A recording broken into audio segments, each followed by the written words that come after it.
INS Vikrant भारतीय नौसेना का वह जहाज था जिससे पाकिस्तान इस कदर खौफ खाता था कि किसी भी कीमत पर उसको तबाह कर देना चाहता था।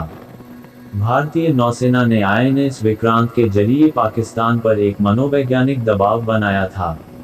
साल 1961 में 4 मार्च को इसे भारतीय नौसेना की सेवा में शामिल किया गया था। आज हम इस वीडियो में आपको आईएनएस विक्रांत से जुड़ी कुछ बातें बताएंगे, तो चलिए वीडियो शुरू करते हैं। भारत का समुद्री इतिहास काफी समृद्ध है और गौरव से भरा है। देश के समुद्री और सैन्य इतिहास का गौरव बढ़ाने में नौसेना के पोतों का अहम योगदान रहा है। जब भारतीय नौसेना के जहाजों के योगदान को याद किया जाता है तो उनमें आईएनएस विक्रांत का नाम शीर्ष पर आता है। साल 1961 में इस विमानवाहक जहाज को आईएनएस विजयलक्ष्मी पंडित के नाम से सेवा में शामिल किया गया। बाद में इसका नाम विक्रांत किया गया, जिसका संस्कृत में मतलब अपराजेय और साहसी होता है। जहाज का निर्माण ब्रिटेन के विकर्स आर्मस्ट्रॉन्ग शिपयार्ड पर हुआ था। शुरू में इसका नाम HMS हरकुलस था।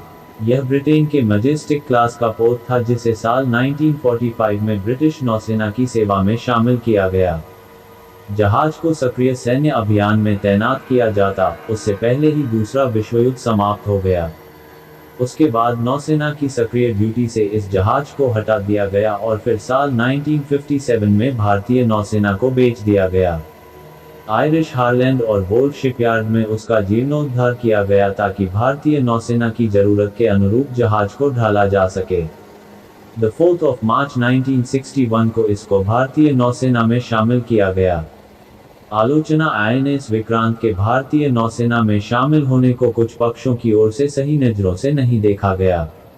उस समय के रूसी राजनयिकों ने ब्रिटिश युद्धपोत को भारतीय नौसेना में शामिल होने पर सवाल उठाए।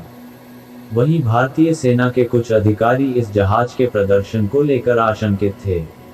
युद्ध में भूमिका विक्रांत के कारण भारत का समुद्र में दबदबा बढ़ गया था। हालांकि इस पोत के एक बॉयलर्स में कुछ समस्या थी और सीमित रफ्तार में इसको काम करना पड़ता था। फिर भी 1971 में भारत पाक युद्ध में इस विमान वाहक पोत के कारण पाकिस्तान के पसीने छूट गए थे। आईएनएस विक्रांत के सिर्फ नाम से ही पाकिस्तान के मन में इतना खौफ बस चुका था कि वह किसी भी हाल में इस विमान वाहक पोत को नष्ट करना चाहता था। 1971 के युद्ध के दौरान पाक की ओर से पनडुब्बी PNS गाजी को इस्तेमाल करने का फैसला किया गया। आईएनएस विक्रांत को यदि क्षति पहुंचती तो पाक सेना पर भारतीय सेना ने इस विमान वाहक पोत के जरिए जो मनोवैज्ञानिक खौफ पैदा किया था वह खत्म हो जाता। भारतीय नौसेना ने पाकिस्तान को चकमा दिया और आईएनएस राजपूत को आईएनएस विक्रांत बनाकर पेश किया। जब पाकिस्तानी पनडुब्बी गाजी ने आईएनएस राजपूत पर विक्रांत समझकर हमला किया तो आईएनएस राजपूत ने गाजी को तबाह कर दिया था। सेवामुक्ति युद्ध के बाद आईएनएस विक्रांत के इंजन, बॉयलर और अन्य तकनीकी उपकरणों की मरम्मत करके जहाज का जीर्णोद्धार किया गया।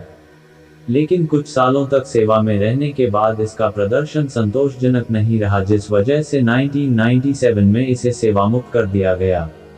सेवामुक्ति के बाद भी आईएनएस विक्रांत आकर्षण का केंद्र रहा है। सभी देशों से लोग इसे देखने के लिए आते थे। इसकी लोकप्रियता को देखते हुए भारत सरकार ने इसे तैरते हुए संग्रहालय में बदलने का फैसला किया। मौजूदा समय में यह जहाज मुंबई में गेटवे ऑफ इंडिया के पास है। अब इसका नाम बदलकर आईएनएस विक्रांत कर दिया गया है। आईएनएस का पूरा नाम इंडियन म्यूजियम शिप है। जहाज की खासियत आईएनएस विक्रांत 25 नॉट्स यानी 25 समुद्री मील प्रति घंटा की रफ्तार से चलता था। बाद में तकनीकी समस्याओं के कारण इसकी रफ्तार करीब 12 नॉट्स या 12 समुद्री मील प्रति घंटा हो गई। इसकी लंबाई 192 मीटर, बीम 24.4 मीटर और ड्राफ्ट 7.3 मीटर था। इस पोत को 2 महावीर चक्र और 12 वीर चक्र मिल चुके हैं।